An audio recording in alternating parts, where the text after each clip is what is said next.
Cameras on the phones nowadays are super good, but how do you get most out of them? So today I'm going to show you what settings to have and what to think about when using your iPhone 15 or 16 Pro. The first thing to think about when you want to get the best image possible on your phone is that you have to use manual settings. The phone does really well when it comes to the integrated camera app, but if you want to have the best image possible, then you definitely need to control everything by yourself. And to do this, I really recommend using the Blackmagic camera app on the iPhone. This app enables you to dial in any setting you want, everything from ISO, shutter speed, white balance, if you want to shoot a log profile or not. And today we are definitely going to focus on shooting in log. I'm not going to go into the specifics of what log is, but in short terms, it gives you the most flexibility of any profile, but it looks really bad straight out of camera. It's gray, it doesn't have any contrast, so you have to add these aspects afterwards in editing. You have more information in the shadows and in the highlights with the colors and so on, so you can shape your image in the direction that you want to go. For me, I live in Sweden, which is in Europe, and we use the PAL system. So that means that I shoot in 25, 50 or 100 frames per second.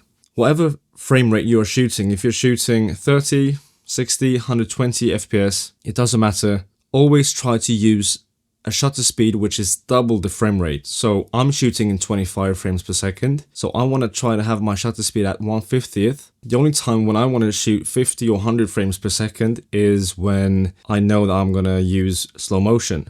But if I want to show this in real time, I tend to use 25 frames per second because the files are smaller, and I believe that the bit depth, the information in every frame is a bit higher if you compare it to the slow motion parts, but I don't know, I'm not 100% with that one. In the app, you can also control if you want to have 1 times, 2 times, 5 times magnification. You can also use the ultra wide lens, the 0.5 times magnification, and you can also use the front camera, but I mean, the front camera doesn't give you the best quality no matter what you do to it. But yeah, manual settings is key to getting the best image possible from your iPhone. You always want to have the ISO at the lowest setting possible. So let's say this, I'm shooting 25 frames per second. My shutter speed is at 1/50th of a second. I can't control the aperture, unfortunately, on the phone because it's not a variable aperture system, but I can help the exposure with the ISO. So if I'm outside having plenty of light, I definitely want to have my ISO cranked as low as possible. Even though you're pushing the limits of the ISO way down, sometimes you have overexposed shots, and that's when you need a variable ND filter or any ND filter just to make it darker so you can have these settings. Another thing to have in consideration is your white balance. Obviously, white balance is very, very important when it comes to having the right colors in your image. But if you can't bother with white balance, auto is actually quite good on this one. So when shooting on the phone, I gather all of the footage and then I send the footage to my computer and I edit everything in DaVinci Resolve.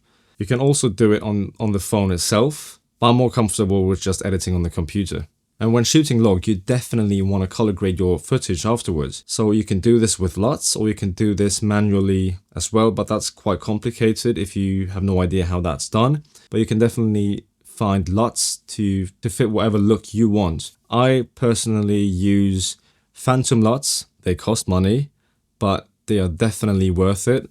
So head over to the link down below if you want to see where I get my LUTs from. I bought all of them. For my cameras, I bought them for my Sony cameras, for my Panasonic cameras, for my DJI drones, and even for the DJI Pocket, and also for the iPhone. So I'm really pleased with these ones. Definitely do this as well.